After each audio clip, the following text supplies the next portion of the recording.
generational warfare involved in this budget.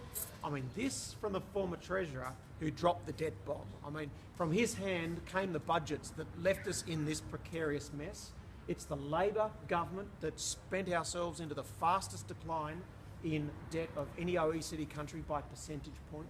I mean, these were spenders who never saw a cause they didn't fund, and then they funded everything they saw, bought every vote they could until they could buy no more votes. And to hear him now talking about intergenerational warfare is truly disappointing. Now let's remember where the scene of the crime was. I mean, it was the MYEFO 2008 in late August that predicted there could be at least a 5% gouge out of our GDP as a result of the global economic crisis. But within 6 months, Treasury revised those figures down, saying that we were unlikely to even see a single quarter of deficit or recession. At that point, it was Wayne Swan who did not cease spending, who did not take his foot off the accelerator and drove us into the dread trajectory we are facing now. Sure, you've got a government doing something about it. Sure, it's a shock to the system. But I speak on behalf of many people living on the breadline who appreciate this isn't easy and it is going to be tough. And I know people are doing it tough out there, but the alternative to do nothing, we cannot contemplate. To accuse us of intergenerational welfare, I think, is an appalling comment, given that is precisely what Wayne Swan brought upon Australia by spending out of control. Moving to work for the Dole, 700,000 Australians, it's an enormous figure, under the age of 30, receiving income replacement of various forms that aren't studying or training. These people are asking for a chance to engage the real economy.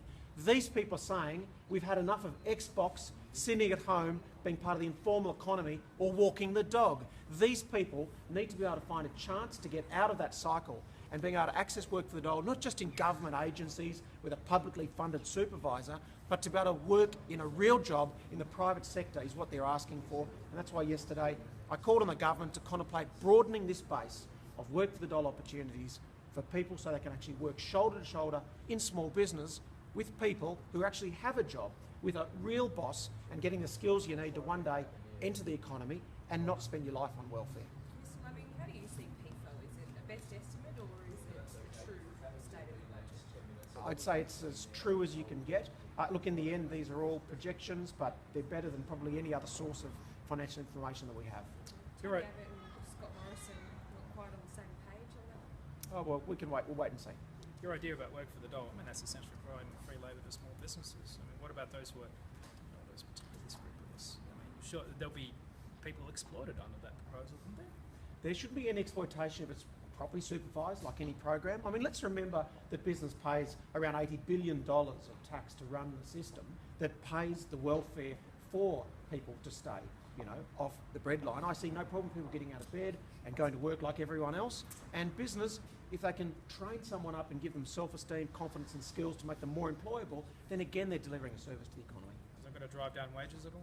Well, it won't, because you're actually receiving an extra worker. You're not allowed to reduce your current workforce or payroll while you have a worker without losing the work for the Dole placement. And that work for the Dole person would work for their normal award wage until they had earned their welfare payment of $502 per fortnight.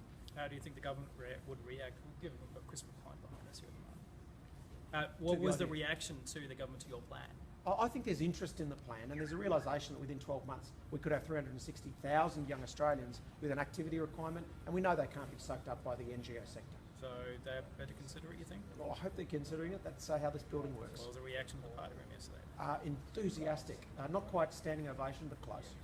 Thanks very much.